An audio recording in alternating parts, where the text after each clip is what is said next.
So, hello guys, sa video na to pag-usapan natin ang ETAP, ETAP version 19. Pag-usapan natin yung mga toolbars niya. So, nag-loading pa yung ETAP natin. So, ito yung unang makikita natin. Main menu niya. Ito yung tools nila dito. May help, may then view. So, sa file tayo dito. So, pwede tayo mag-open project, mag-open ng new, open ng mga existing project and then new project. So, sa case natin ngayon, maggagawa tayo ng new project. Simple. Okay. And then username natin, full name, email, and description. Pwede natin lagyan yan. Pero sa inyo na lang yan kung lagyan nyo ba. Click OK. And then, ito yung next natin makita. Level access. Access na level natin is Project Master Editor. Click OK. And then, hintayin lang natin ma-open yung natin. Makikita sa ETAP pag ma-open tayo ng new project. So, una, ito yung system toolbar na makikita sa gilid. System manager, yung all in all na makikita dito sa gilid. System manager. Pangalawa, ito yung natin, mood toolbar. Dito natin tayo. Kung kailan natin load flow analysis, so dito din mag-edit tayo. Gagawa ng single line diagram dito sa edit mode. And dito tayo short circuit analysis dito, ARC plus. Nandito naman sa taas ng mode toolbar, makikita natin dito ang presentation toolbar, no? Yung makikita natin dito, cable manager, kung para natin i-present yung ginawa nating single line diagram. Project. And then, dito sa taas, ito yung menu toolbar. So, particularly, same lang siya sa mga ibang application, no, na makita natin. Yung menu toolbar niya, merong save, open new project, save, and then open print. Yan, zoom in, zoom out. And then, ito yung grid niya. Pwede natin tanggalin, makikita nyo. May grid niya dito. May grid lines. And then, circuit continuity para ma-check natin yung continuity ng circuit natin. So, sa taas naman, ito yung makikita natin dito. Ito yung menu toolbar. So, karaniwang nakikita natin sa mga application, no? Tulad ng mga AutoCAD, mga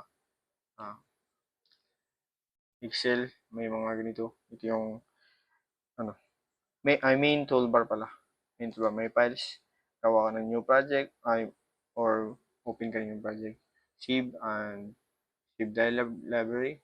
Edit natin yung mode. Project toolbar, so yung makikita natin. Then information, gawa natin sa project, no? Project information, so pwede natin gawa natin. Ito yung makikita natin. Pwede natin lagyan yung information ng project natin, kung anong title, kung saan ang location, kung wari nasa Luzon ka or nasa Mindanao, Visayas. Contact number mo, kung sino yung engineer, and company name. So, pwede natin lagyan yan, yung project information natin. And dito naman sa standards, makita natin dito kung ano natin standard natin, kung IEC ba or ANSI. So, yun.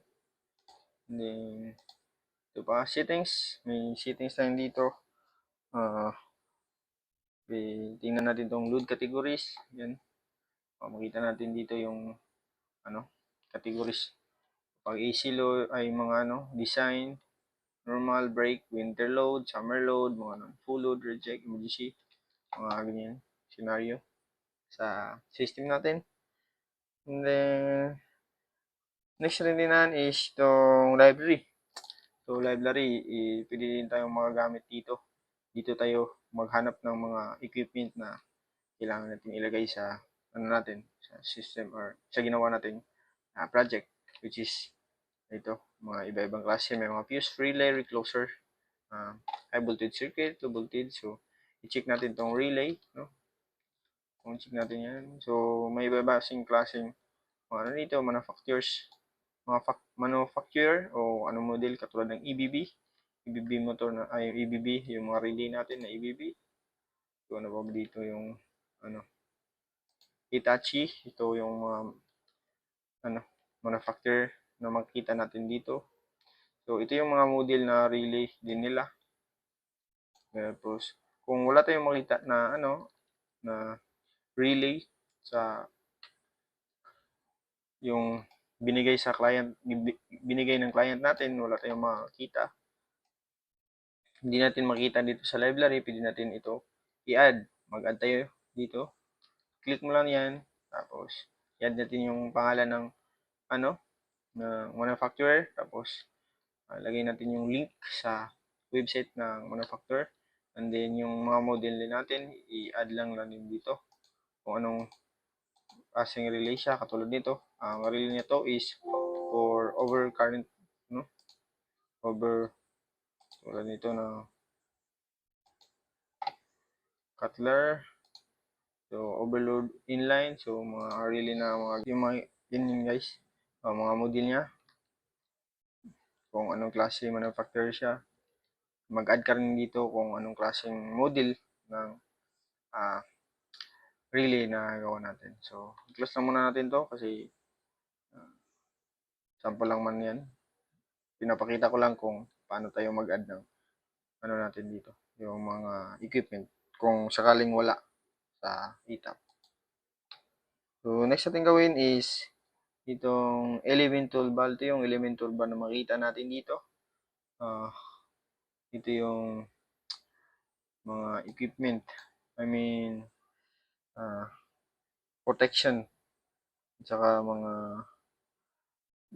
iba-ibang klase na protection dito for AC and DC protection. No? So, makita natin dito, ito yung current transformer, potential transformer, mga battery for DC, PV, ano ito, yung solar kit, PV arrays. Yan, yan, Fox network, so ganyan. Load flow mode. So, next is balikan natin tong load, itong mode toolbar. So, makita natin dito. Ito yung natin. Makita natin dito yung mode toolbar natin. So, tingnan natin dito. Kung ilipat natin to sa load flow analysis, mag-iba itong niya, yung element toolbar niya. Kasi ibang na to, yung ibang mode na to ng hindi. Pagkatapos natin magawa ng single line diagram, papasok natin siya sa load flow analysis para malaman natin yung i-analyze natin yung load ng ginawa nating single line diagram. So, ganun guys. So, next natin gagawa tayo ng single line diagram para i-try natin gawin dito. Try natin i-analyze dito sa load flow analysis guys. So, yun lamang po sa ngayon. So, kung naghahanap kayo ng paano mag-install ng ETAP 19, i-comment nyo lang po sa video na to para gawa natin ng video kung paano mag-install at mag-install ng ETAP 19. So, yun lang guys. Salamat.